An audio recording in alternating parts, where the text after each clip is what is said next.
What is going on, golf fans? It's your boy Gsluke here with our DFS live stream for round 2 of the Genesis Invitational. Gonna get you ready for all of your exposure tomorrow with, first off, a look at the DFS slate and what we're doing for our Draftkings lineups. Then include a weather report, ownership, also some shots gained metrics, what we're doing to build our player pool. And then towards the end, even though we're probably not going to have a board to go through, gonna mention how we're handling the prize picks and underdog side of things, course conditions, also some matchup bets on the sports books, which we do have to go through. So even though prize picks, underdog, those kind of sites might be lagging behind until tomorrow, we are going to have the Draftkings boards to go through for that. So if you're looking for some exposure detail for tomorrow, we're going to have a little bit of that for you and a whole lot of process-based information for DFS. But anything on top of that you're curious about, feel free to go ahead and let me know in the live chat, and we'll cover that together. That could be anything strategy-based, any players you guys want us to deep dive, everything is on the line there. And without further ado, let's go ahead and get this thing started. We got Hooves in the chat early, also Rushing Yard as well. Two of the regulars that we have around here. So first off, hopefully you're having a fantastic day so far,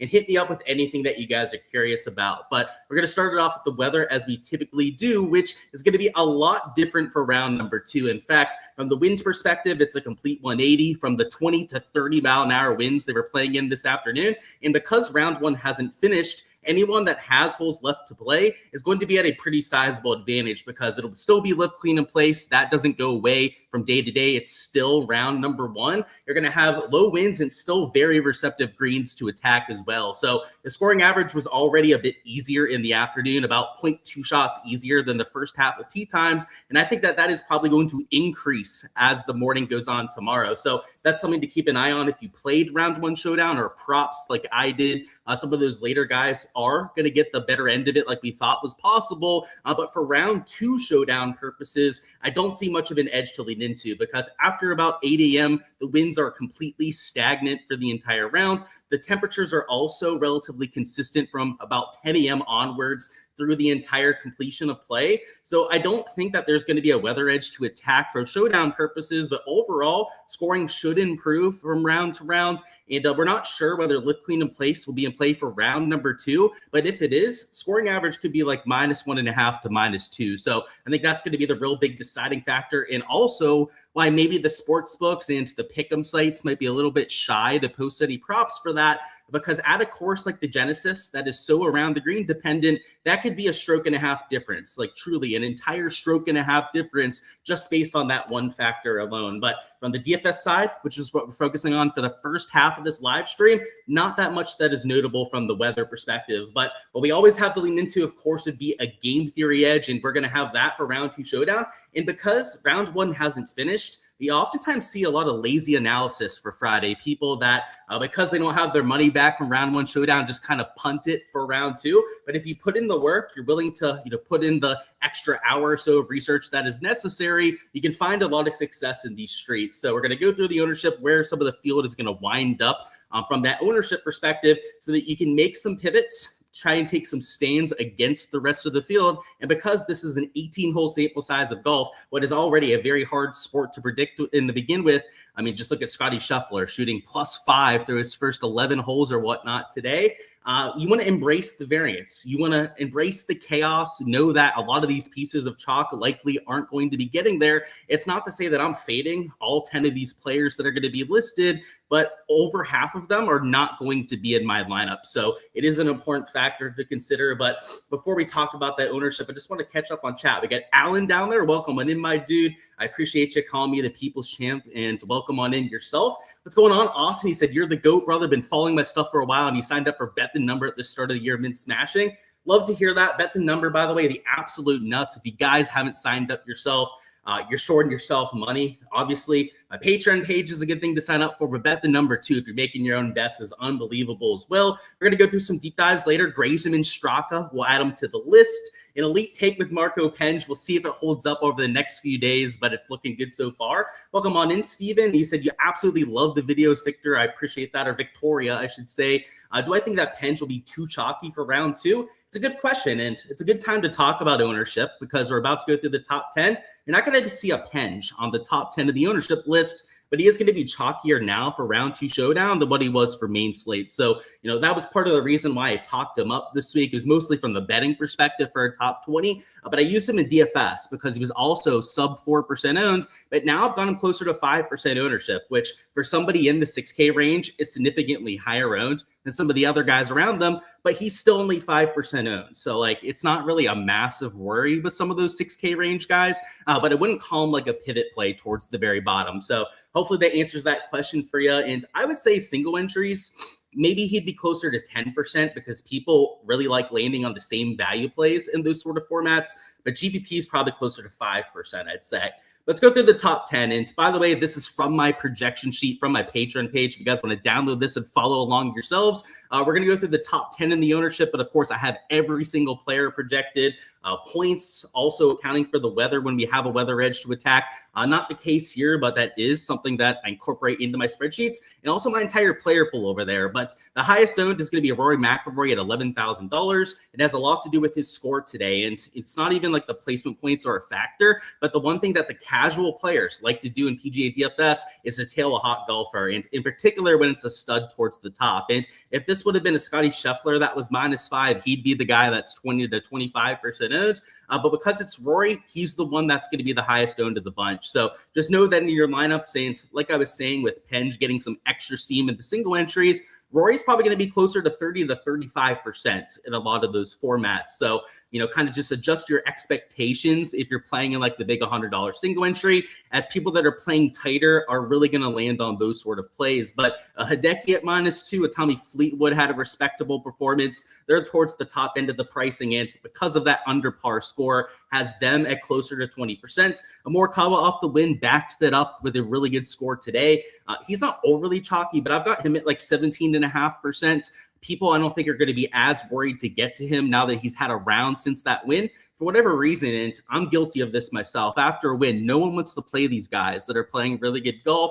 And obviously that was to people's detriment today. If you were playing round 1 showdown, I'd say for round 2 that is probably not going to be as much of a factor now that he's 18 holes or under his belt. As Scotty, I've still got it 17% despite being completely out of it from the win perspective. But we've seen him in this situation the last few weeks. And the ownership has dipped when he's had these bad round number ones, but he hasn't been completely unowned either. I think the lowest ownership number we saw was like 12, maybe 13%. And there's going to be a few contests where he's going to be closer to that tomorrow, I'd imagine. But there's also going to be some, especially the higher dollar stuff, where you're getting the sharps that are playing, where I think he's going to be closer to 20 to 25%. So could be a little bit volatile with Scotty's ownership, I'd say, but I've got him at about 17%.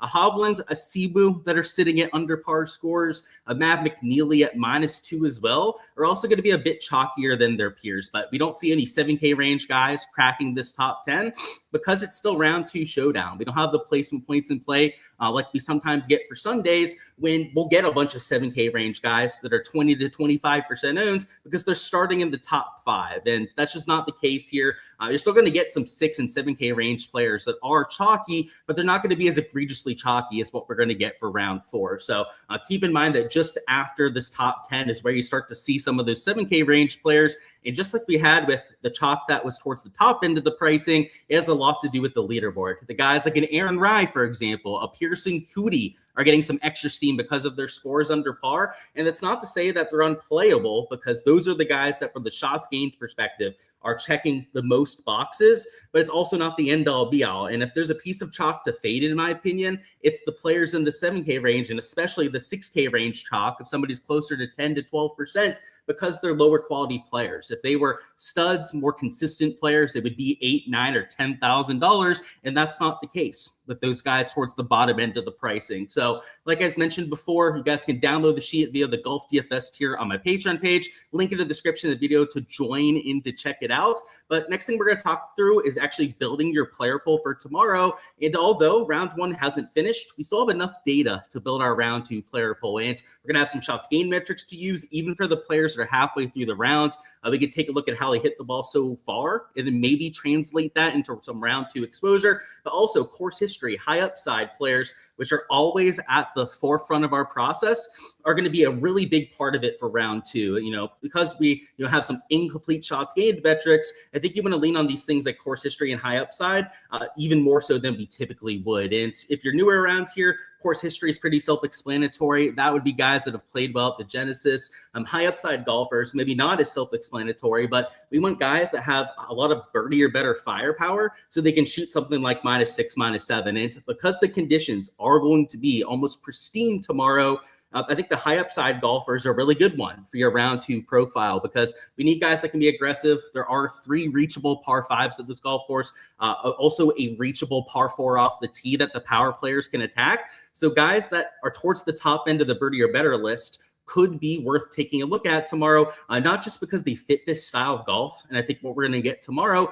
but also because they just correlate to DraftKings scoring. If you didn't know, without the placement points, 90% or even 90% plus, if you're scoring from round to round, especially for Showdown, is going to come from your birdie or better production. So why not optimize on that? Try and take the players that rate out the best in that specific category, since it's generating most of our point production. So these are the things that you can find on my Patreon page, the rhymes and reasons behind every single player that I'm getting to. And I think what you can take from this is, obviously, if you're a part of my Patreon page, you know why I'm on all the plays, so that you can bet that yourself, play the ones that you agree with, and obviously avoid the ones that you maybe don't agree with. But also it helps clean up my process. It helps get some of those nasty plays that I was just using for no reason out of there. And especially when we have enough players to choose from, like in this kind of a slate, it's in the 70s, like 70 some players that we have teeing it up this week. You don't need to be picking names out of a hat. When we get down to like 30 players and you only have so many to choose from, then it gets a little bit harder. Then you might have to start picking names out of a hat.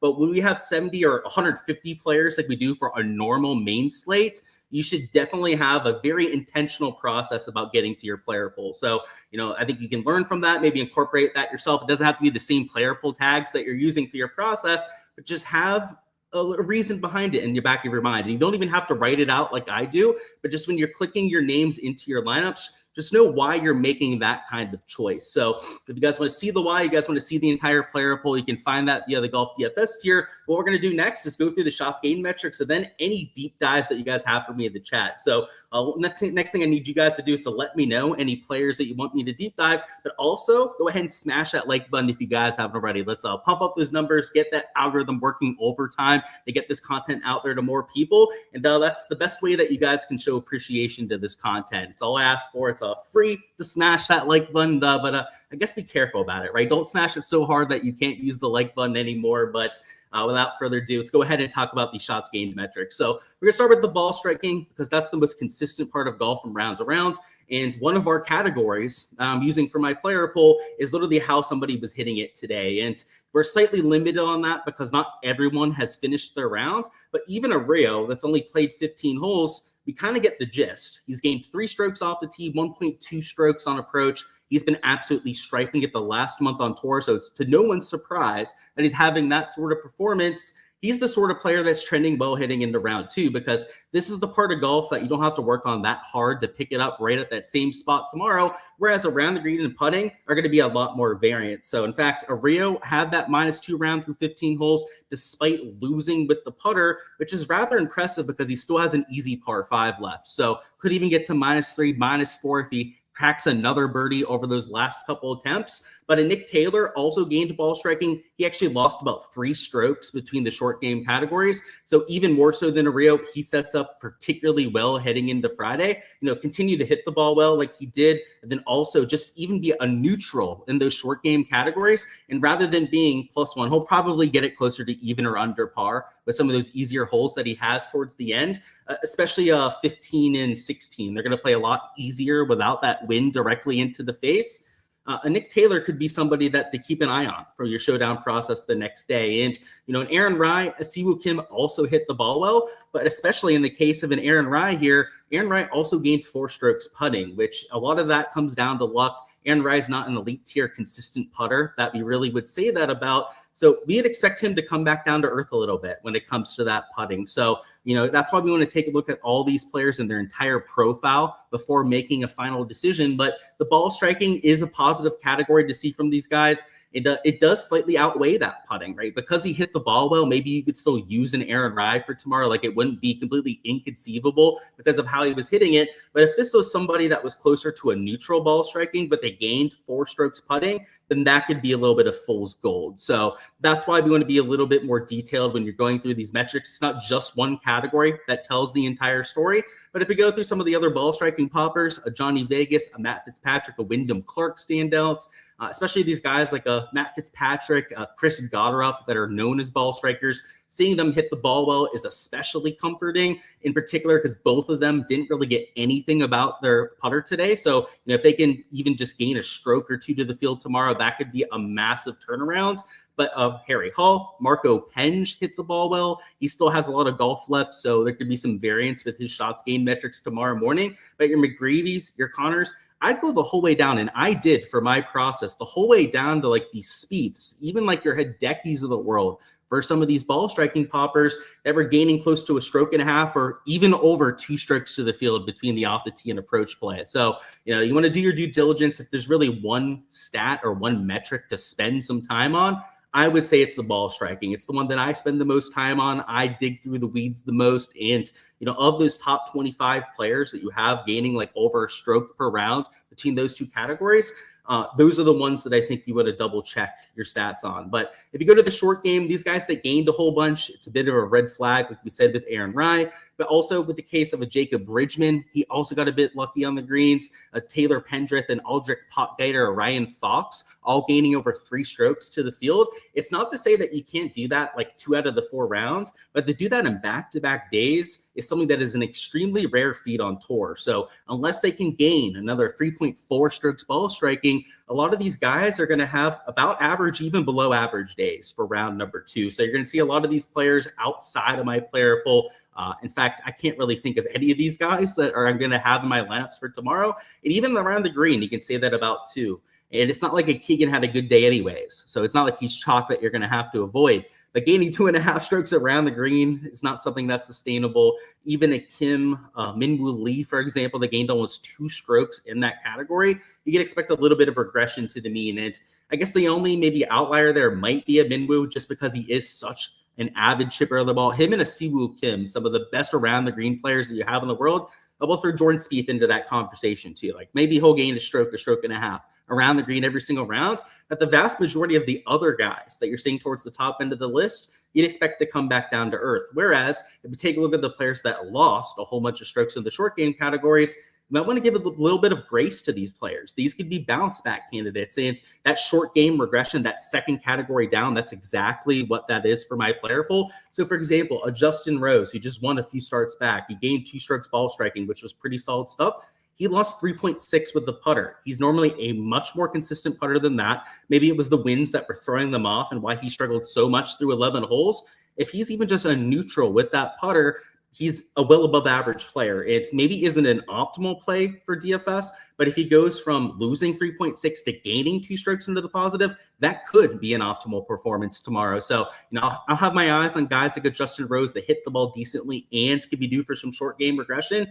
You wouldn't really say that about guys like a Keegan Bradley, though. Keegan Bradley lost 5.5 strokes ball striking. So, yeah, he did lose 3.2 strokes putting, but you have to have a reasonable shots gained profile for me to call you a short game regression candidate. So, Scotty, we could call that, right? He lost almost 3.5 strokes around the green plus putting, but he gained strokes ball striking, even though the approach play could have been a whole lot better than what it was today. These are the kind of profiles that grade out as like 7 or 8 out of 10. So there's Nick Taylor again. He not only hit the ball well, but is also a short game regression candidate. So very similar to a Justin Rose, a Ryan Gerard, a Patrick Rogers would fit that same description. Also a Hovland, a Johnny Vegas, and a Matt Fitzpatrick were all players that were well into the positive off the tee and on approach. But as you can see, lost over a stroke with the putter today. And, losing 1 or 1.5 strokes putting isn't that massive of an outlier. But for somebody like a Hovland or Fitzpatrick that's normally gaining a half a stroke to a stroke per round, as one of the top 25, top 50 putters that you have on the PGA Tour, that is a rather large outlier for those players. And, them regressing 2 or even 3 strokes into the positive wouldn't be out of reason for those sort of options. So those are the kind of guys that I have my eye on for that sort of regression. But that's pretty much all we've got from the round 1 stats. You don't want to overdo it with the round 1 stuff either.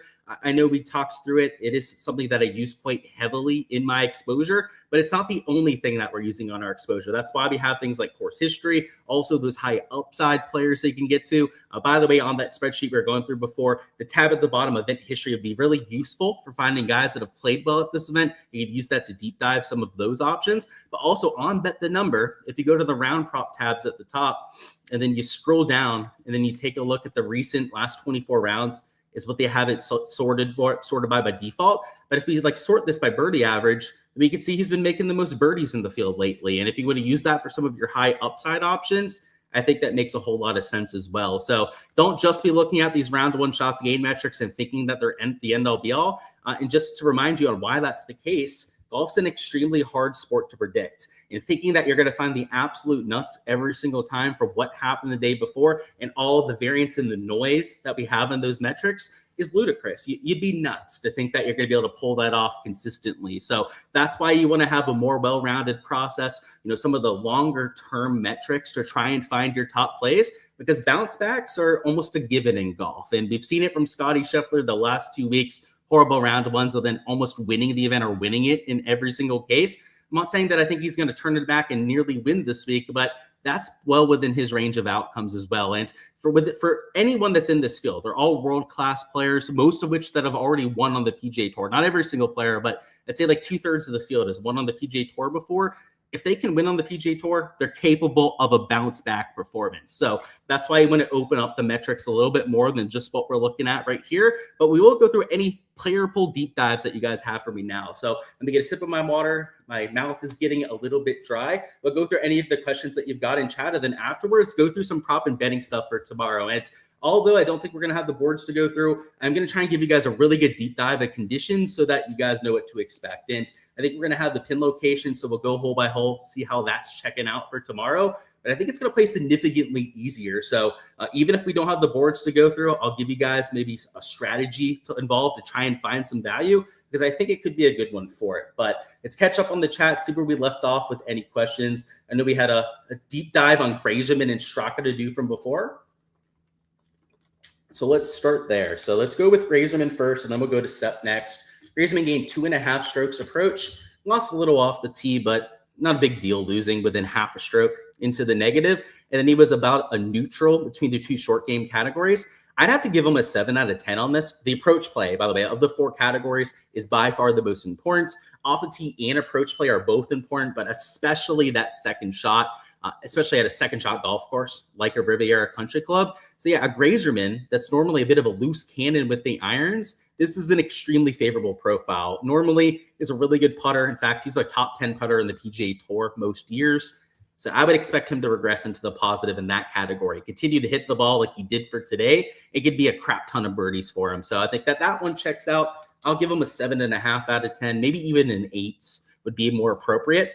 And let's see on Sepp Straka. He gained ball striking mostly off the tee, was actually a slight negative with the approach play, which is a slight red flag, but he still gained 2 strokes ball striking. That's respectable. And then lost about 0.75 at the putter. He's normally a better putter than that as well. Somebody that he's not quite like a top 10 putter, but a top 50 putter on the PGA Tour. Somebody that's consistently gaining strokes in most fields. So yeah, I mean, a Sepp probably closer to a 6.5 out of 10, maybe a 6 stat profile, just because the approach play could have been a bit better, but similar stat profiles across both of those players. So yeah, no pushback for me if you're looking at both of those guys for DFS.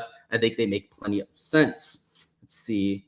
So yeah, Penge, do I think he could be too chalky? We already mentioned the ownership before, but to talk about the shots gained profile just a little bit more, really hit the ball well and gained with the putter. So at that 5% ownership mark in the 6K range, I don't know if he's my favorite play for Showdown.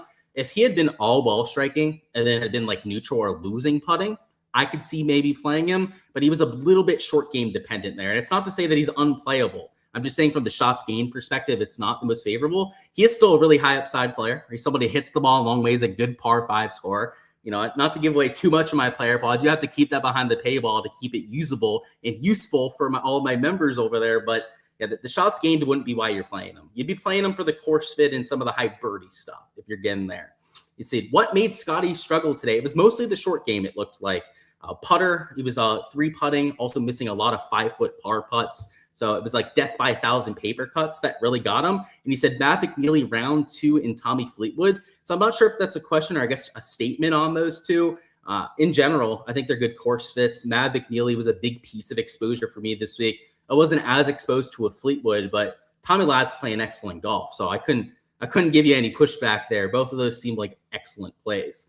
Deep dive on the pot guide around. I gotcha. It was a little short game dependent, if memory serves me correctly. And yeah, that was almost everything today. It was 3 strokes into the positive with the putter. He's a long player. That's a high upside guy. That's, kind of makes sense that he'd have a few good rounds at this golf course. But he's also going to have some rounds where he probably shoots over par at this golf course. So, if that short game comes back down to earth, tomorrow could be that kind of a day. So I'm personally going to be a little bit lower on him than most people tomorrow. And he's my guy.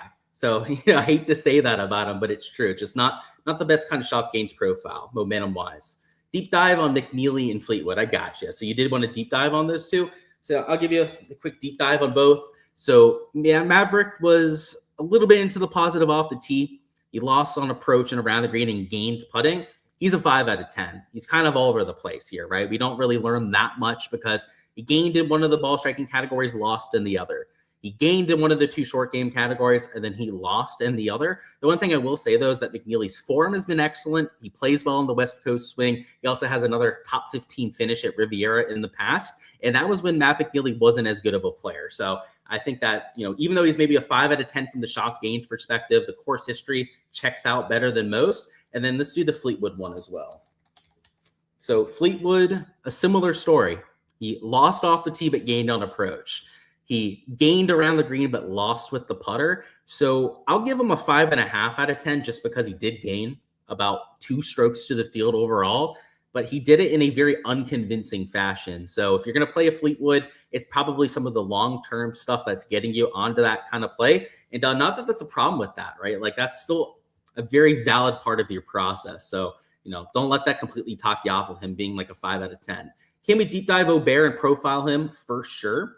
So other than one swing today, he played really well. Outside of the one swing on hole number 4, he shot -2. But if you guys didn't see it, when the rain was really coming down, he slipped. He almost missed the golf ball at hole number 4, and he would have been better off if he missed it because the ball was essentially out of bounds. Had to play provisional and then take that ball as hole number 3 off the tee. And he missed in a really bad spot there too. So he ended up making bogey with that second ball off the tee. So you can see he had a few other bogeys on top of that, but look at all the birdie production that he was posting. And it's kind of a similar story to what he did at Pebble Beach, where he started really shitty and then he played well the last 3 rounds. I mean, look at after hole number 8, he went birdie, birdie, birdie, and then a bunch of pars, and then a birdie on 18. He had a bunch of birdie looks in between there as well. I could tell you watching his hole by hole stuff. 17, he had a birdie that was makeable. I think it was 15 too. He had one in the 15-foot range that he wasn't able to get to go down. He's playing much better than I think most people are going to realize, and I'm going to continue to be an investor there, whether it's in Showdown, whether it's in matchups, especially if he's being disrespected with the odds, because the play is just way better than what you're getting out of him production-wise. Like it's just usually one hole or one swing like you had from today that's setting him in the wrong direction. He said Napster bounced back tomorrow. He lost over 3 off the tee, but hit 71% of fairways. Yeah, it was some penalty shots that got him today. So we know that Nap's one of the best players off the tee in the world. So anytime he loses a bunch off the tee, that's going to be weird. You're not going to see that often from Jake Knapp. It's almost certainly going to be because of out of bounds balls or water balls. And there's not any water at this course. So it was the latter lost balls hit into the long stuff that he couldn't find that was problematic. Hole 8, he also hit a ball that went 2 inches. I'm not sure what that was all about. Maybe he had like an embedded ball or a ball against a tree or a rock or something, and he wasn't able to get it out of there. But 13, he had to take a penalty drop and hit a completely new tee shot. This is also somebody that scored better than the scorecard would indicate. So it was a lot of flushed iron shots. I mean, he missed a very makeable birdie on one. On the back 9, he had a bunch of 10 to 15 footers that he wasn't making. he's somebody that I would expect to see a bounce back from as well. So good call on that. And yeah, the off the tee regression is probably going to be the biggest category, because him gaining 2 or 3 strokes off the tee tomorrow would surprise no one. It's a strong start for Bridgman. Do I think that Burns can bounce back? Yeah, you're right on the Bridgman one. It was a little short game dependent. And here's what I find funny about the Bridgman stuff.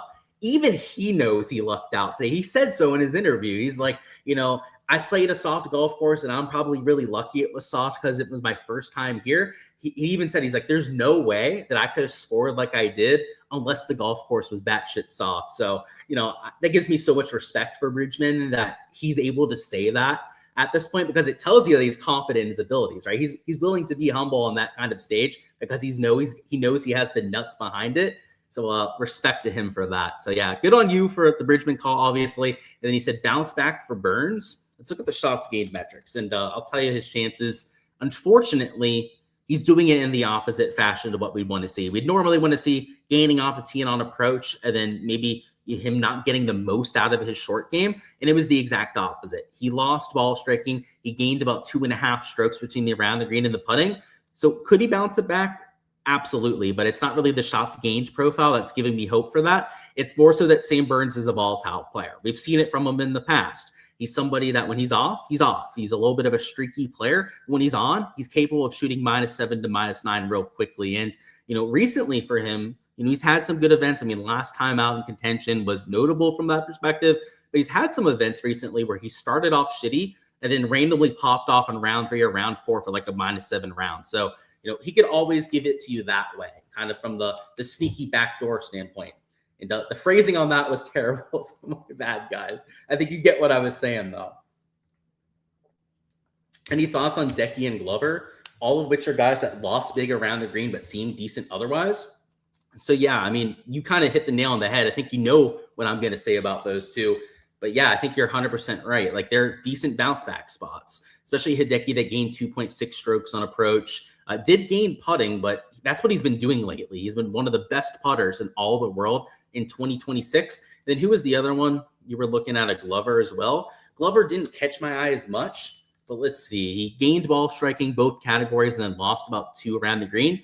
It's almost a carbon copy stat profile. So yeah, if we say it about Hideki, we'd probably have to say it about Lucas Glover too. The only difference though that I'll point out would be that the putting's a bit more of a red flag because Lucas Glover's a dog shit putter. I mean, he's one of the bottom 25 putters on the PGA Tour. He'd tell you that himself. I mean, when he had that one hot run a year and a half ago, he won like 2 events in a row, almost 3. Yeah, it's a little bit more of a problem for me, but the Hideki play, I think, is squarely in play for Friday. Finally caught a live stream. Been a while. Glad to have you in here for once, Cole. Welcome on in. Connor's deep dive. So I think Connor sets up well. Hitting the ball well. Didn't get much out of the short game. So I wouldn't call him like a short game regression candidate, but I would call him a good ball striker after round number 1. And I'm using him in some lineups as a result. So I'm going to give him a 7 out of 10. And he's got the stamp of approval on my player pool. Do I think that Goddard can get 3 more birdies in the remainder of his round? Let's see where he's at, and I'll let you know. So he's at hole 12. Do I think he can get 3 more? He could if he hits a few darts or he makes like a 20-footer for a birdie. But realistically, 17 is by far the best birdie luck. That's going to be a reachable par 5 for him. 16 with no wind is also going to be a really good birdie look. So, I mean, if he steals one on 12 through 15, then sure, he could get the 3 birdies. But then he also still has to convert on 16 and 17, which aren't going to be gimme birdie looks. So I'd say that the odds are stacked against you on him getting the 3 birdies. But, if anyone's going to do it, it's a Goddard. He's a stud, and he's playing extremely well as well. Yeah, see woo, as we said with Hooves there. Jason Day deep dive, I gotcha. So Jason Day played really well at this golf course in the past. Gained off the tee, lost on approach. Then he gained around the green. It was about a neutral putting. So I'll give him a 6 out of 10 from the stat perspective. The approach play being into the negative is I mean, it's the only negative that you have there, but it's a big negative. That's why I'm only keeping him at a 6. But he played some solid golf. He's got good course history. Somebody that, yeah, I think is very usable for tomorrow. Let's put it that way. I can't tip my entire player pool, but yeah, you can probably tell when I'm doing with them. Didn't we expect any improvement from Harris English? You can always see improvement from these guys. I don't know if you could ever say you'd expect it. Golf's a variant sport. I don't think you should be expecting anything. I mean, if Scotty Scheffler shooting +5 today didn't teach you anything, then I don't know what will. But the shots gained profile was all over the place. He gained off the tee, lost with the approach play. He gained around the green and then lost with the putter. So, I mean, we're not learning anything from this stat profile. It's a 5 out of 10. It's not terrible. So the +2, I know the scorecard, maybe not as clean as a lot of people would want, but he's not doing it in a horrendous fashion. Like a bounce back could be there for Harris English. Do I think that he's got a better chance than most to do so? Not necessarily. But these guys, I mentioned it off the bat earlier, maybe you're just joining us, but like if they've made it into this field, the vast majority of them have won on the PGA Tour before. Harris English is, of course, one of those players that they could bounce back from anything. +4, +5 round is nothing for them to bounce back from. But I don't know if I'd say that like he's got the best chance in the field to do that or anything. The DraftKings still has odds up for the 9 guys yet to play 15. They're offering out an average of +1,200 for a birdie. You'll no longer be into a strong wind. You did hammer that, yes. In fact, for your sake, I almost like want to move on from the comment because I don't want them to adjust the odds on that. I can't bet on it regardless, but like in respect to the other people out there, that is a hammer spot. And you're 100% spot on about that, the odds being off on that. Without a wind, it's a 150-yard shot in the center pin location with a bowl aspect. You've got slope to the left that's helping you to get closer to it, slope to the right that's helping you get closer to it. We're going to do a pin deep dive here in a few minutes together. I'll show you that a little bit more, Brett, but yeah, +1,200 odds is ridiculous. I mean, that's implying like I can't do that good of mental math, but like a 7-8% hit rate, something like that, right? It's less than a 10% hit rate at that +1,200 number. I'm sure I'm slightly off on that, but I'd put the birdie percentage without a win there at conservatively 15 to 20%, but maybe even slightly higher than that at like 25% because of the wedge shot in. Way, way, way higher than the implied hit percentage that they're putting on that. So yeah, good catch. And this is the situation where I wish I could bet those on DraftKings because I would be hammering them. Like I'd be like putting the nuke on those sort of bets. Like I'd be putting in like multiple unit bets on a bunch of different players. Because obviously not everyone's going to birdie it if it's like a 20 to a 25% hit rate.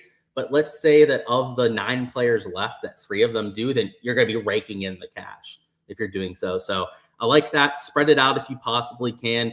And I'm jealous that I can't bet that myself. He said, Nat was so bad today statistically, but if we get a more scoreable course, he would have the prime bounce back conditions. Yeah, I'd say so. And I wouldn't even say his stat profile was like that bad.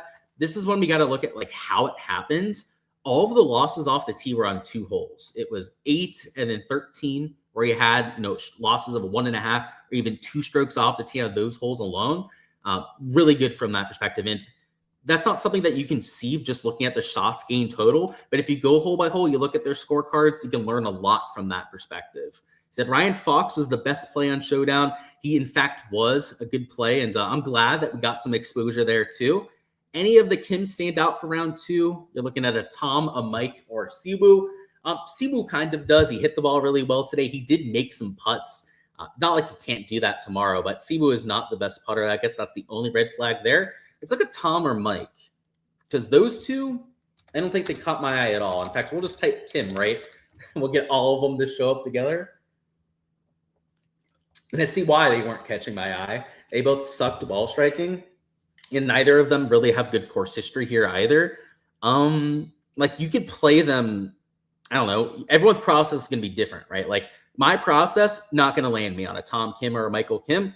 But if you've got some sort of metric that you're looking at and that you're leaning into that's putting you onto those 2 options, they're essentially going to be unowned for tomorrow. And, maybe your metric is I want to play all the Kims together in a lineup. Then by all means, go out there and do so. But I won't be doing that sort of thing. But I know a lot of people that do. So what's going on, Luke? How about a Matt McNeely with the 3-putt double, one of us? Yeah, it does sound like one of us, right? I think the bigger one of us moment, though, was Luddy on hole 4, hitting it out of bounds pretty much. That was something that I've done 1,000 times before. He said, yeah, the Bridgman interview was great stuff. I just wish we saw that more often. Like, the world's best players, they always act like indestructible. And I guess that's probably why they're at the top of their profession. But yeah, that honesty and humility was nice to see for sure. How about Aaron Rai today? Dude is killing it. The 80-foot birdie on 9 was crazy. Yeah, unfortunately, he's punting over his head, though. So We mentioned the shots gained profile on him a bit earlier. Hitting the ball well too, but the putter is going to come crashing down at some point. So don't be surprised if he's a little bit closer to an average day tomorrow, but still in a good position for the rest of the weekend. 4 stretched out to 275, big difference. So they didn't tip it out today, but it will be a big difference when they tip it out, which I'm not sure we're going to see this week. I know they have it listed at 275, but given the lashback and the player reaction, I'm not sure if they're actually going to use it. He said, are the guys that didn't finish today, are they going to have the same pins? Absolutely. They don't change the pins overnight until the round is finished. So how they do it is after the round is finished for the guys that still have to play, they'll put the flags back in, they'll get the grass resodded, and then they'll put a brand new pin location in, which they're going to put out the pin locations tonight. So we'll know what those are ahead of time, but they're not actually going to change those holes until after they get finished tomorrow. So great question. That'll be the same exact pins. And I guess I shouldn't say like the same exact spot. They will have to move it by like a foot. They can't use the same hole because that grass, if they left it out for 2 days, would die. Not to get too technical about it, but they move it like a foot to the right so that's not the same exact pieces of grass that are going to be out of there for 2 days. But it plays the same. It's like a foot difference. He said, Gerard, thoughts? My thoughts are that he hit the ball well, he plays well on POA, and that he's a sneaky good play for tomorrow. So you can see on the screen the shots gained metrics, but he lost off the tee, gained on approach, and then lost almost 3 strokes with a putter. Short game regression candidate and a half. So yeah, I can co-sign that because, at least if memory serves me correctly, he's in my player pool. Any reason the shots gained off the tee numbers I was looking at were different than Data Golf? Data Golf might not have them completely up to date. They obviously sometimes lag behind, but Bet the Number always has the most accurate data. So if you're going to look at anything, Bet the Number is what you want to look at. And historically, Data Golf has gotten things wrong. So, if anything, Bet the Number is the one that you want to trust over them. And I can tell you that being in the industry for 5 to 6 years, that's just what I've noticed, is that Data Golf a lot of times, especially in this sort of circumstance, does not have everything correct on there. Usually it's because I think that they have a certain amount of holes that go through and then they update the shots gained metrics. It probably just hasn't gone to that threshold yet for them to update the shots gained metrics and keep them all up to date. Are the guys... Yeah, we already talked about that, Zane. By the way, you don't have to ask questions twice. We will go through them together. He said because Jordan is on the 13 feet away from a pin, yeah, they're not going to move it on him. I mean, that'd be cruel, right? If they moved the pin location, he went from 13 feet to 55 feet. Yeah, they don't do that to those players. And yeah, just a heads up on the questions thing. Only ask once. I go through all of them. We go through the chat. And if you ask twice, that's a way to get banned here on the channel. And I don't like to ban people, but if you annoy me enough, I'm going to have to do that. So just take your warning on that and understand. But let's go into the prop and the betting side. That is it for DFS. Best of luck with all the GPPs tomorrow. I hope to see you guys at the top. Golf DFS tier, by the way, is how you download that spreadsheet we were going through before with all the projections. But I've got a hot take for round 2 props. And I'm not sure we're going to have the boards to go through together quite yet. But I think it's going to play -1 to -1.5. And the contingency on that is that it's going to be lift clean in place again. If it's not lift clean in place, a half a stroke under par to a -1 scoring average, because the winds are going to be non-existent. It's going to be almost completely calm out there. It's going to be cooler than we'd like. Ideally, we'd want it closer to 65 degrees, but 55 degrees, no wind in a completely soft golf course. I don't care if it's, Oakdale. I don't care if it's Oakmont, some of the hardest golf courses you have in the world. I don't care if it's Muirfield Village, Jack's Place, one of the harder places that you play on the entire schedule. These kind of conditions, these guys are going to get after it. So I think the scoring average is going to improve at least half a shot, if not closer to a stroke or even a stroke and a half, which means the birdie average closer to 4 per round, probably even closer to 4.25. Bogey or worse average, I think, is going to go down as well, probably closer to 2.5 per round. Essentially, the averages that we had from last year, which if you remember from yesterday's live stream, was about a -1 scoring average, 3.9 birdies, 2.5 bogeys or worse per round is what I'm expecting for round number 2. But I haven't gone through the pin locations yet. Those did drop just after we went on the live stream here. So we're going to go through those together and get a really good sense for the round 2 setup. And I think that they might actually have an easier setup than today, because what we get with the round 1 setup, and especially when we get rainy conditions like what we had for today, is they put the high and dry pin locations. They didn't want to have to stop play for standing water if they didn't have to, so they didn't put pin locations down in the bowls. And I don't think it's going to be a moving day setup. Like if this was Saturday after a high and dry setup, you'd get like the easiest pin locations that we've ever seen before. But I do think it's going to be significantly easier than round number 1 if I was a betting man. So we're going to go through, we're going to confirm that together. But these averages, if it is an even easier pin setup, might even go to like 4.5 birdies per round. We could really even juice that up even more. But we'll double check on that. Then I'll give you guys some thoughts on the averages once again after. But the fairway average probably won't move much. That'll probably stay about 7.8 to 7.9 per round. Green regulation average, though, I do think will go up quite substantially. And I'd say maybe there's a chance it goes up to like 8 per round just because the winds, they do affect the off the tee shots a little bit, but maybe not as much as the approach shots. Approach shots, this could be a 12 to even a 12.5 average for round number 2. So all of these averages going up quite substantially, I guess, except for the stroke average, which is going down to closer to -1. But these pin locations could ramp that up even more. So let's go ahead, refresh this, see if we have those to go through. And it looks like they did post them when I expected them to. And like I said, because of the high and dry setup, they're probably going to have super easy pin locations, which the lift clean in place isn't a guarantee. We're going to have to see if we end up getting that for tomorrow. But if it's lift clean in place and cupcake pin locations, then it could be like a generational day to go out there and try and take some of these leans. So let's go through these pins and confirm it in either direction. Hole number 1, the easiest hole in the golf course, that's going to be the 500-yard par 5. It's going to be at a front middle pin location now, which isn't the easiest pin at this hole. That would either be this front left or this front right pin location. But this is the second or the third easiest pin that we're going to see this week. A little bit of a backstop, and it's at the fattest, biggest part of the green, which is going to help players for getting up and down. It's substantially easier than the pin location for today. It might have been easier to hit it close and make an eagle at this pin location, but from a birdie standpoint, I think you're going to see a much better up and down percentage to that sort of a pin location. Let's go to 2 next. 2 is on the very middle left of the screen. I would say it's about the same pin as today. I mean, it's only a few paces for where it was from round 1, so you're not going to see that big of a difference there. Let's go to 3. 3 is going to be a front left pin location. This is going to be an easier pin than you had for today, mostly because it's a shorter shot in, and because it's a front pin location, you're going to have some room to spin in a shot close, but make sure you're coming out of the short stuff if you're coming out of hole 3, because you really want to have the ability to spin the golf ball back to hit it close there. Hole 4 is that longer par 3. There's a chance they tip it out, I guess, right? They put it out like 275, but I would imagine that it's probably still going to play a tee box up like it did for today. It'll still be a brute. It'll still play over par at like 235 to that middle left pin location. But from a difficulty standpoint, just the pin location, right? We don't know about the tee box. Maybe they do tip it out, and that could make it harder. But the pin location change from day to day is easier in this back left corner. And you may say, Luke, how's that the case? It's a longer shot in. Surely it's going to be a harder hole. Well, no, that's not how pin locations work. This pin location to the left, and I think Aaron Rye is a great example of it, was diabolical if you missed to the right. I mean, that was the problem with Aubert. Not only did Aubert hit it up in that shrubbery up to the left, I mean, we can't even see it. It's that far off the planet where Aubert hit it. But his second shot ended up right about where Aaron Rye was. And to hit it close to this pin location, I mean, Rye actually did a really good job hitting it as close as he did. Most guys were hitting it way down towards the middle of the green.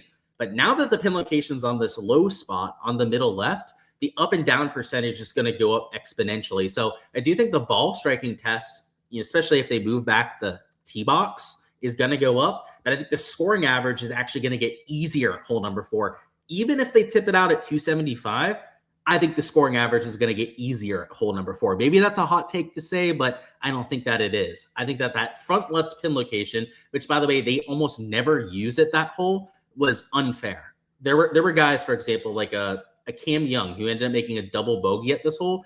Cam Young hit it where Aaron Rye is. He chipped it to just on the fringe. I mean, he was a foot away from getting that slope and then being about a foot away from the pin location. And then he had to hit the putt, and it went the whole way past the hole, like 40 feet past. And then he 2-putt from there to make a double. That's bullshit. Like that. I mean, there's hard pin locations, and then there are bullshit pin locations. And you had an absolute fucking bullshit pin location today. I'm not even afraid to say it, because I think the person that set it up probably knows they made that mistake at this point.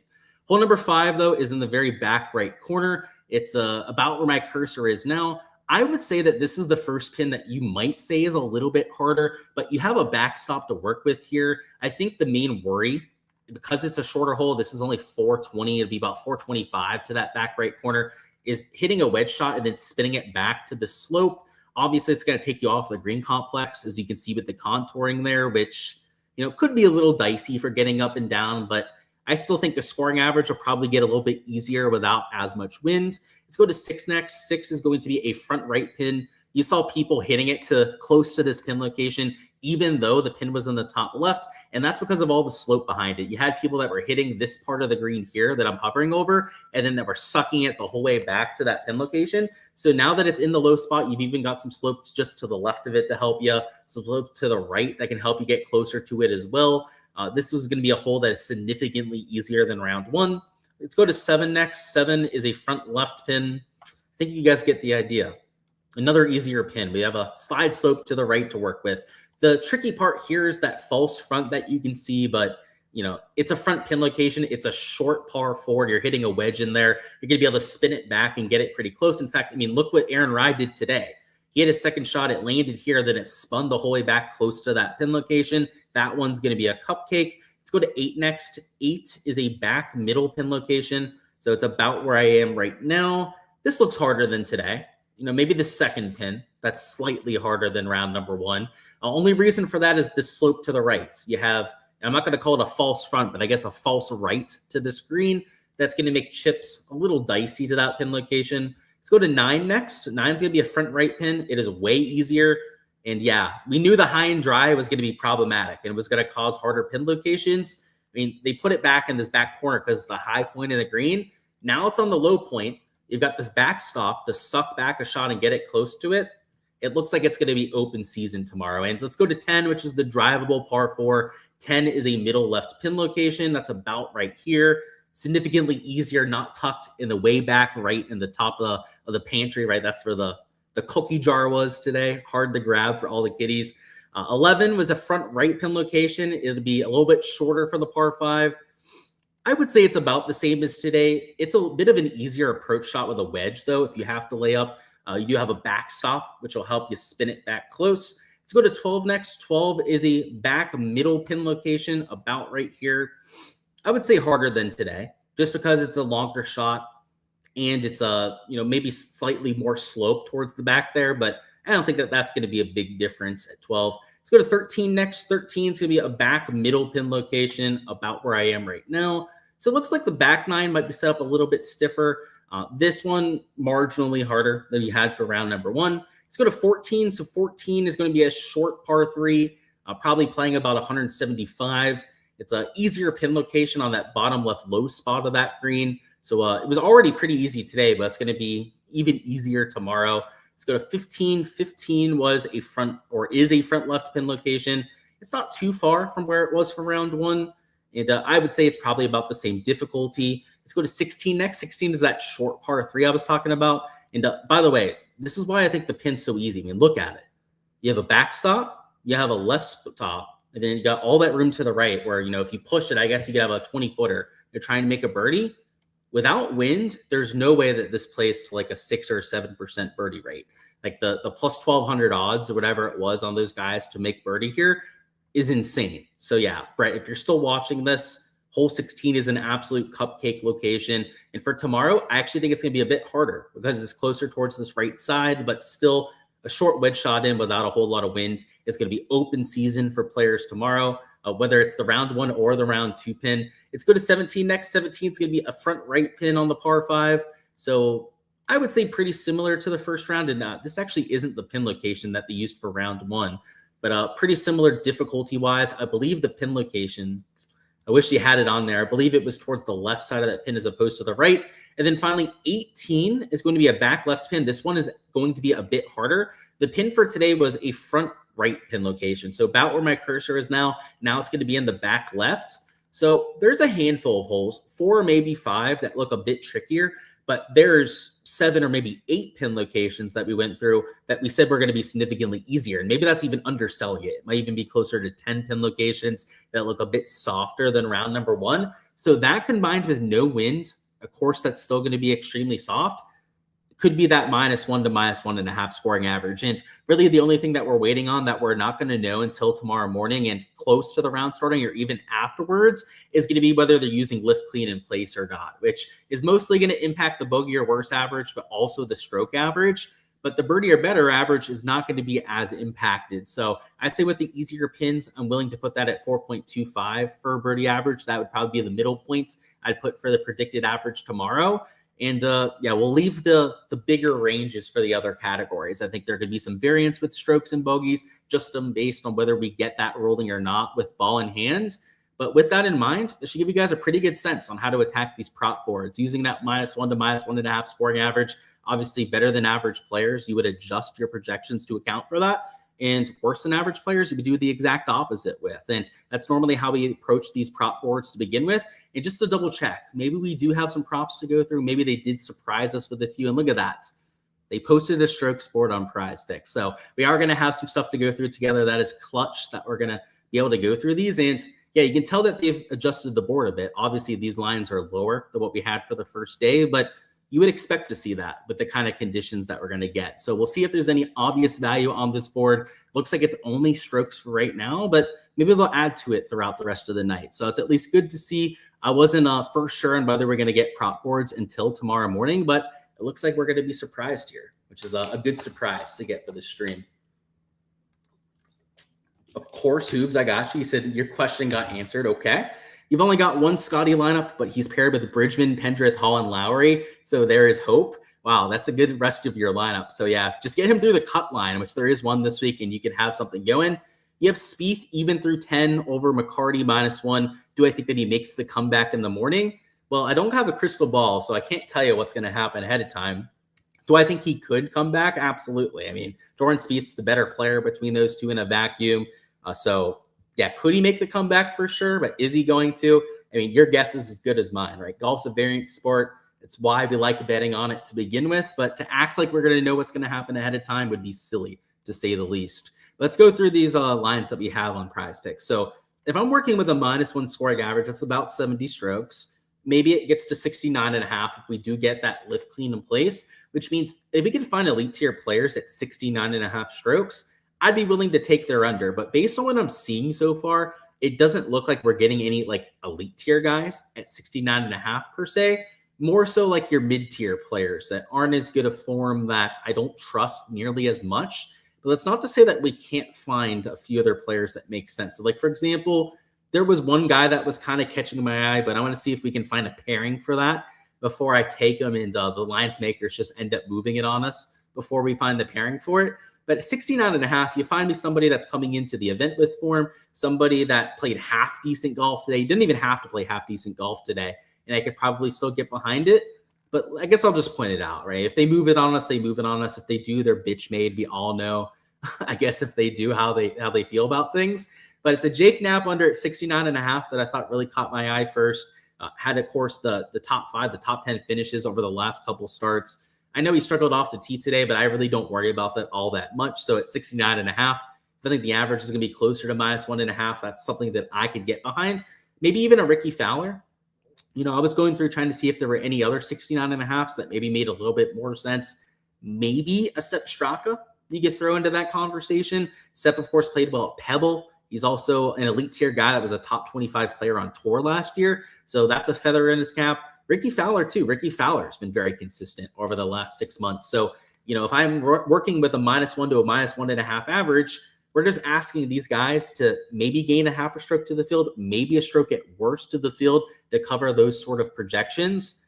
That feels rather reasonable. And, you know, there's even upside. Maybe the course conditions are even easier than I'm expecting. I think that's within the range of outcomes to where they could even have an average day and cover those sort of projections. So we'll keep them in there. Looks like we just got a birdie or better board. And in fact, I already told you, I thought the birdie average was going to go up to probably at least 4 per round, maybe even closer to 4.25.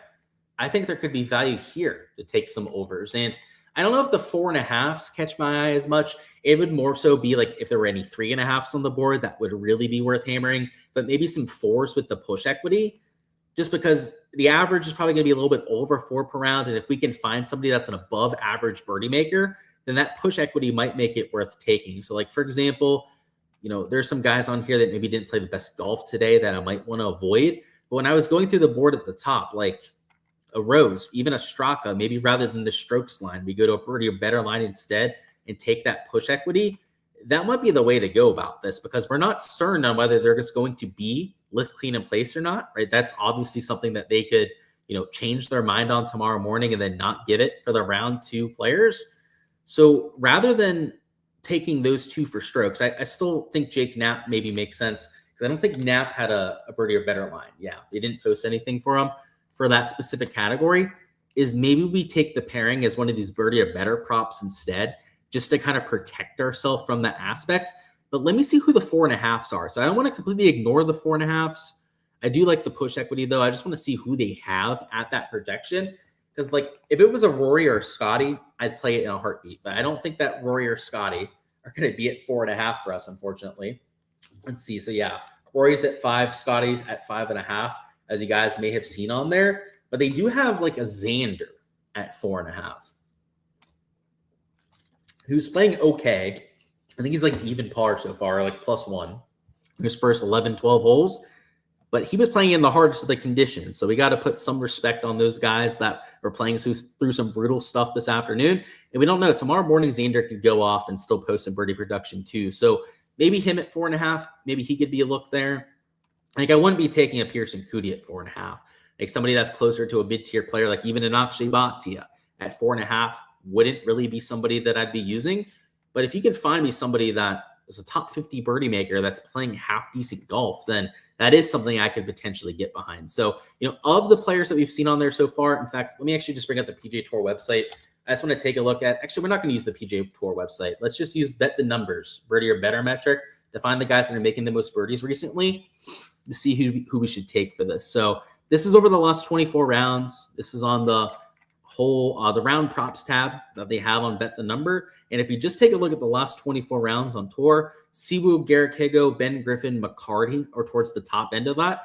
But also you got Justin Rose there at about 5 birdies per round. And, I remember looking at this list, and Justin Rose was one of those guys that they had at 4 birdies up. So maybe he's somebody that we could take for that. And, if memory serves me correctly, his stat profile also seemed to make sense. Yeah, gaining off the tee, then he lost a whole bunch of the putter. He hasn't made any birdies so far, but you'd have to think that that's probably going to turn around tomorrow in the easier conditions, especially if he's still hitting the ball half decently. So you know what? We can look at Straka too. What was Straka's profile? I feel like he didn't catch my eye, but he also had a similar type of profile where he gained the ball striking and then lost with the putter. And yeah, we went through him together earlier, so I guess I should have remembered that one. Let's look at Ricky. What did Ricky do? And Ricky lost off the tee, lost on approach. So yeah, maybe we throw Ricky out of there because he played the worst golf out of all of these guys. But this is tempting, and we might even just want to go with the birdie or better props instead, because we don't know if it's going to be lift clean in place or not. I mean, that could be a pretty big swing there, maybe even a shot difference from player to player. In fact, that's what we're going to do here. We're going to take 2 birdie or better overs just because we don't have to worry about that aspect working against us. And lift clean in place would slightly boost the birdie average, right? It's not like it's completely negligible from that perspective, but it's going to have a much bigger impact on the stroke average than it is on any of the other categories. So we're going to take an over on Sepp Straka and over at Rose at 4 with that kind of push equity, as I think this average is going to rise to at least about that 4 per round number. And obviously you can see Justin Rose grading out pretty well in that category, but I did want to at least bring out the PGA Tour website to look at Sepp Straka. Straka's not played that well recently because he couldn't practice in the fall. He didn't play in the fall swing, didn't get to beat up on those easy golf courses. But if you take a look at last year's averages, you can see why Sepp Straka is somebody that I would want to play, because you can see he was number 16 on tour last year on making birdies or better.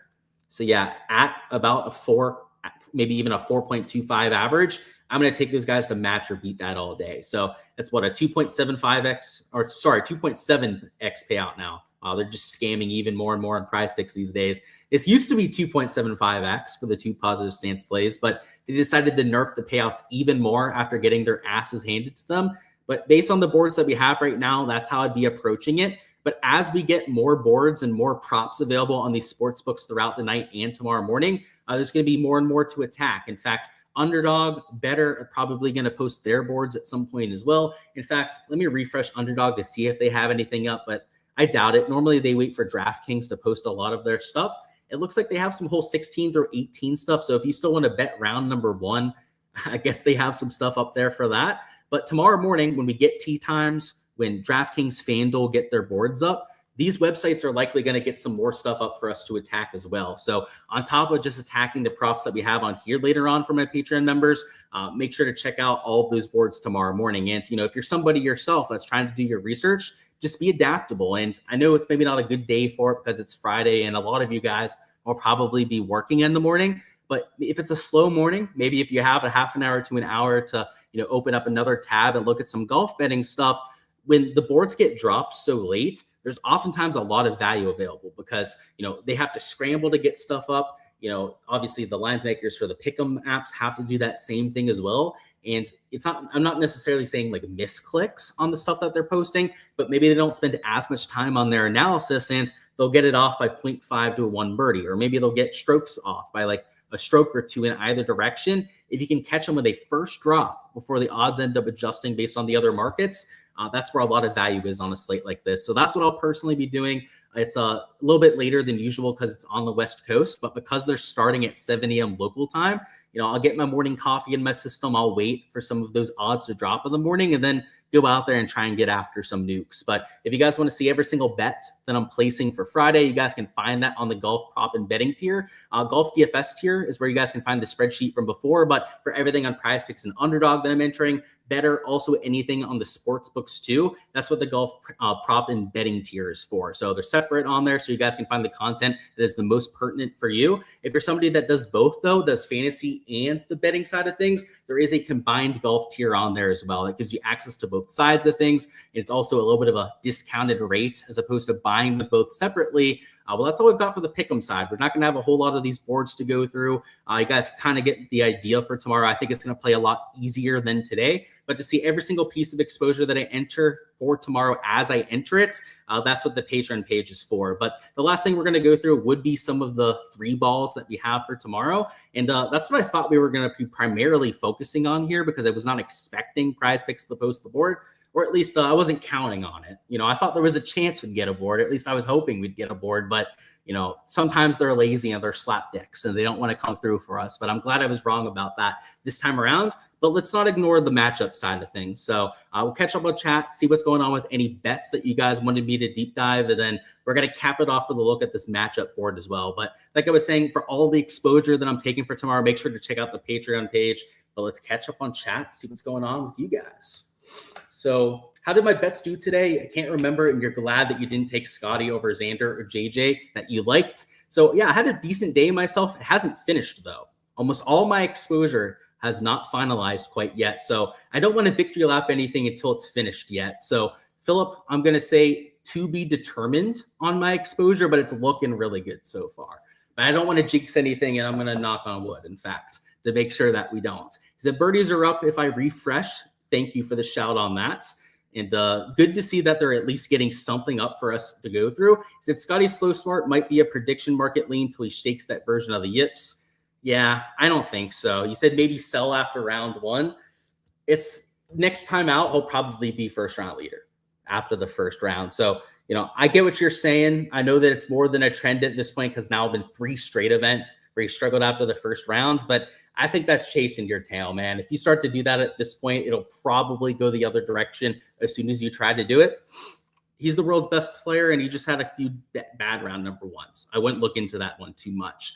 Another theory question. How do I think having to finish 4 to 5 holes from round 1 affects round 2 for the delayed golfers? I don't think it affects them very much. If they had to play 2 full rounds in the same days, I think where fatigue starts to become a factor. But 4 to 5 holes is like an hour and 15 of golf. So, their day is going to be a bit longer, and maybe their last 4 to 5 holes of the second round, they start to feel it a little bit. But unless it's a Shane Lowry or Sepp Straka, I can't imagine that there's going to be very much fatigue factor there. Like your Rory McIlroys, your Jake Knapps of the world, right? They're pumping out big leg days and big, weightlifting sessions after all these rounds. So it's nothing to them to play an extra 4 to 5 holes. Whereas, I point out my fellow big men and a Shane Lowry and a Sepp Straka, I think you might be feeling it a little bit more. But even then, there are guys that work out. They're in good enough shape to be out there on tour, and they're playing all that golf. It's probably not a big factor, I'd say. Hey, Luke, his thoughts on Leuten for the over at 4.5 birdies on Eurogolf, ranked 22 on tour last season in birdie production. Yeah, so I was looking at that earlier. In fact, that was one of the props that kind of caught my eye.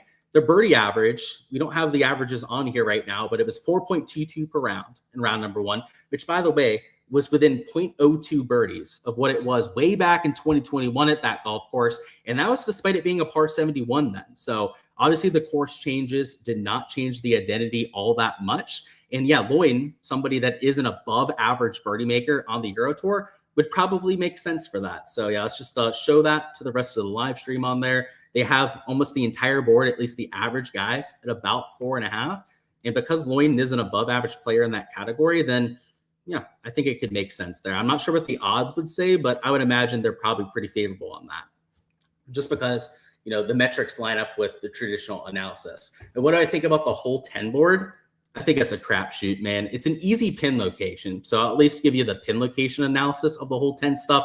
But these single hole props are not my thing. Like, even unless it's like a 70% hit rate or 75% hit rate that you have on that prop and it's being priced at 50-50, you're not going to see me playing them very often, because all it takes is one bad shot to get completely screwed. And I mean, it's bad enough when you play 18 holes and, you know, 1 or 2 bad holes can get you going the wrong way. But when one bad shot, one single mistake can sink your slip, I mean, it's just the worst feeling. And it's honestly, it increases your variance. It increases the chaos and all of the different bad things that can happen in your lineups.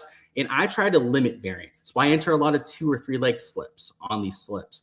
And it's why I don't go after birdie or better matchups, right? That's another high variance category that some people will enter.